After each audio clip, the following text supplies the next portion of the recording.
I'm so excited that you're willing to do this again. I wasn't sure how the first ones were going to go, but I think this is really fun. I'm loving this. I love the next one that we're starting. We're moving into because it kind of unlocks things on my dad's side that is just going to be interesting to get into. But so this picture is behind you. Do you mind? I have it pulled up on my screen. I can see it, behind you. I'm actually going to pop this up so we're not seeing ourselves with the picture. So this is a Bemelman, right? Do you mind kind of Be- sharing where yeah, this is it's from? actually Bemelmans with S. Okay. So how much do you want me to go into how I acquired this? Yeah. Or How did you acquire this? so your grandmother, Ruth Galkey Stagg, was a writer in New York City. Okay. He used to hang out with all the Dorothy Parkers and all the famous writers at the Algonquin. And, there was the whole scene pre-war and in New York City. So Ludwig Bemelman was part of that crowd that they ran with. And one day, this is actually on butcher paper. So Oh he was wow.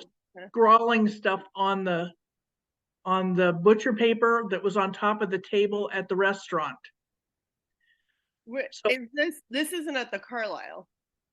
I don't know where it was, and she didn't remember, frankly, where. But I guess they used to get together and talk politics and Yeah. fashion, and she was a fashion writer in New York Right. City. Okay. And he lived in hotels, right? Was my Right. understanding.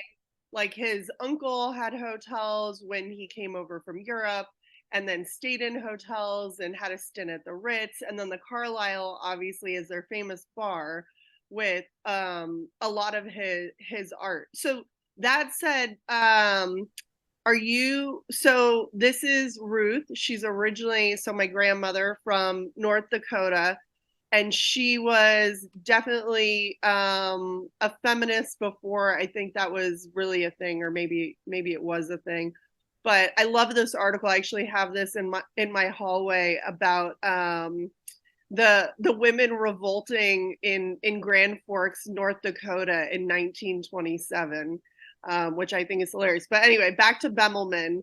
I pulled up these two videos just because I think it'll be helpful color as we again share this and do these recordings for my kids who are currently 4 and 6 who would not care about this now but will care.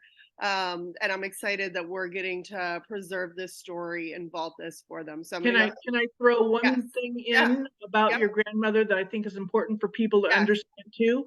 Sure. She was profoundly deaf. Right.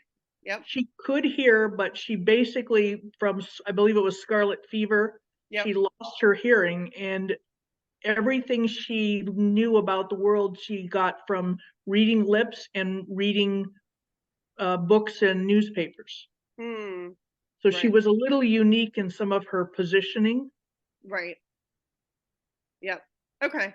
So on that, back to the Bemelman. Let's just play this so there's a little bit of context on who this artist was.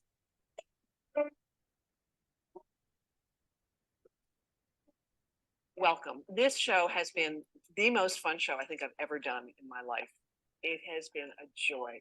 Bemelmans himself was such a bon vivant, such a happy man, had so many adventures, traveled everywhere, knew everyone.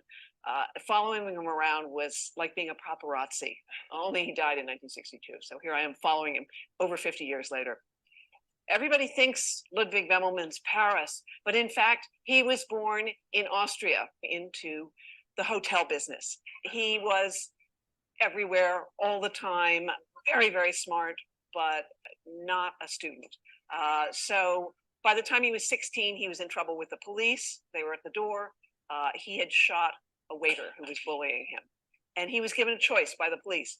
You can go to a German reform school on a ship where they're going to beat you with ropes, or you can go to America. So, of course, he chose America. And here, this is a drawing of what he thought he would find when he came to America. He had read the books of Fenimore Cooper and Karl May about the Indians of America, and he was sure that Winnetou and Leatherstocking were going to be paddling around in New York Harbor. He also thought that the elevated trains ran across the tops of the skyscrapers like roller coasters. He had a great imagination and a great sense of humor. He's having a summer vacation on the Ile d'Yeu off the coast of France. And he's riding his bicycle home one night with a couple of lobsters under his arm, and he's hit by the only car on the island, the baker's van, breaks his arm. So he has to go to the hospital, and they tell him there, we're gonna have to take your arm off. And he says, no, thank you. I'll stay here and you can set it. So they set it, and he spent 2 weeks in the hospital. And there he saw a little girl in the next room who just had her appendix out. She proudly stood up in the bed and showed her scar to him. Miss Clavel is not a nun. She's based on his old governess. He couldn't say Mamselle when he was 4 years old. He called her Gazelle. He's remembering his beloved Gazelle in the figure of Miss Clavel. She's the warm, loving caretaker of Bemelmans. And in fact, he's reinventing his childhood here in the pictures in Madeline. It's a school where there are no classrooms. You're out having adventures with your friends. You have this wonderful caretaker who loves you. Even when you have bad things happen, like appendicitis, it all ends up fine. And Miss Clavel is there to feed you chamomile tea and take care of you. I love that. That's such a great piece. I love this tour. So back to the Bemelmans. So Ruth had obtained this from, her. He left it behind on the table of the butcher paper that was on the table at the restaurant after they got done. And she just thought it was kind of cool, and she rolled it up and tucked it under her arm and kept it. So when she was living in Corpus Christi, Texas, and I was helping her move in with actually us in California, I happened to find this in the back of a drawer. And I looked at it for a long time, and it kept feeling like it looked familiar. It looked familiar. And then I realized it was from the Madeline books. The Madeline books that I always read to you. Yeah. And it's not a perfect piece, but it's wonderful rendition of what he saw as New York City. Yeah, I love. It's definitely New York City, right? You see the pigeons, the person, the theater, their window. Yeah. You've got the theater people. You've got Times Square, or not Times Square, but Central Park. Oh yeah, theater. Yeah. Yeah. And then this person. So this is kind of controversial. Right. So you believe this is him putting Hitler in here as an angel? Hitler, he was reported to be an anti-Semite.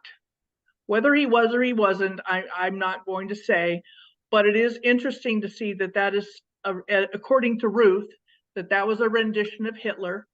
And this was, during World War II. Right. So, it's just an interesting way to portray him if that is truly Hitler. Yeah. I mean, it definitely, when you said that, I was like, wow, I don't know if that would have jumped out to me, but it definitely makes sense. Well, thank you for sharing the story. I thought it would be interesting to go back and finish off this video and play just a clip of what a kind of normal antique roadshow valuation of a Bemelman would be. So I'm going to play these last two clips. Town & Country asked him to do a memoir of his time at the Ritz, where he spent almost 20 years learning the hotel business. This was his school. This was his education growing up for the next 15 years, working at the hotel. This was his chosen tribe. This was his family. Remember, he was in exile, but the hotel business took care of him. Living in a hotel at that point was kind of nanny-like. He was an insomniac, and work was what protected him from those dark cosmic cloud moments.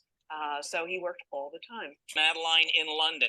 Bemelmans have gone up in value considerably recently. on this one, given that it's a full sketch, wonderful piece, it's probably worth around $12,000 to $15,000. Whoa.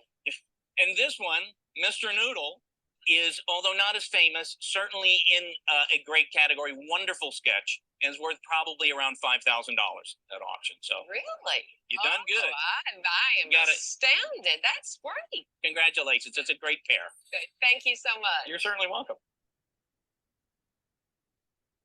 So that's interesting. The valuation goes up in the art pieces. Although if people find out he's an anti-Semite, maybe the valuation won't be so high. That's definitely the wrong side of history. Well, I think that was something that really struck Ruth, having her husband being Jewish, that Mhm. really kind of stood out to her. Thank you so much. This was another fun piece. I really enjoyed it, and I'm looking forward to doing more. All right. Have a good night. You too.